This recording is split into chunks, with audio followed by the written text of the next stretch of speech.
Wadao, and welcome to this Dharawal saltwater land. As Dharawal, we say Wadao, which means welcome, I give my spirit to you. Because as a Dharawal, we believe our spirits live in our liver. And I give my spirit to you when I welcome you to this beautiful land that is traditional Dharawal saltwater land here in the Royal National Park. There's evidence of our people and the things that they did and the lifestyle they led all through this parkland.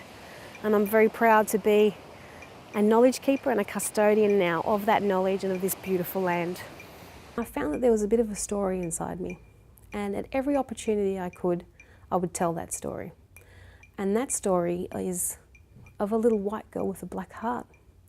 I come from an Aboriginal family, and I know a lot about my culture, about the science, about the things that have happened historically. I come from an amazing line of wonderful and inspiring people. And I really need to tell that story. I was born to a wonderful Aboriginal man and my beautiful white mother. I was raised to always value education, and I was sent to a very good school, and I was very lucky that my parents always instilled in me that you should try hard and make the most of it, and that one day you'd be able to do whatever you wanted to do. While I didn't look classically Aboriginal or Indigenous, other members in my family did. My sister copped it quite badly because she does look more Aboriginal. As I got older, I found I copped a different kind of racism. People would be saying really horrible things about Aboriginal people, or making not nice jokes and things like that. I just couldn't shut up. I just couldn't stand there and listen to it. And I would say, well, actually, I'm Aboriginal. And they would scoff and laugh and go, no, you're not. You know, you can't be. And I would say, no, I am. And they go, oh, how much are you? How far back? Which would then quickly turn into what I think some people thought was a compliment. And they would say, oh, you're so lucky you don't look like one. This is my wonderful dad. This is John Foster. And he's done a lot of work in this community, in all the different communities. He's an Aboriginal liaison officer. People would look at me and say, you don't have to tell anybody you're Aboriginal, just be white. It's just, you know, you really don't. No one needs to know, and no one will ever believe it, okay? So it kind of sat with me that, yeah, okay, maybe I should just not open that hornet's nest. Who knows? Maybe I should just keep it there. But then I learnt the work of my great-grandfather, this man over here.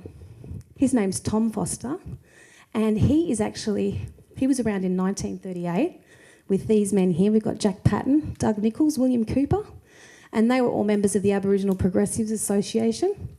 And they had a little bit of a march on Australia Day in 1938, which happened to be the very first civil rights march in the entire world that was just asking for just equal rights for Aboriginal people, for the kids to be educated beyond year 3, for health, for education, to not have their children taken away as punishment, all sorts of just very basic human rights, just to be treated like everybody else. And that day led to what we now know as NAIDOC. I've been so fortunate to get wonderful jobs that have allowed me to teach that and share the story of that and educate people and promote the awareness of where has NAIDOC come from, what is Aboriginal culture, teaching Indigenous science, teaching the amazingness that is Indigenous science.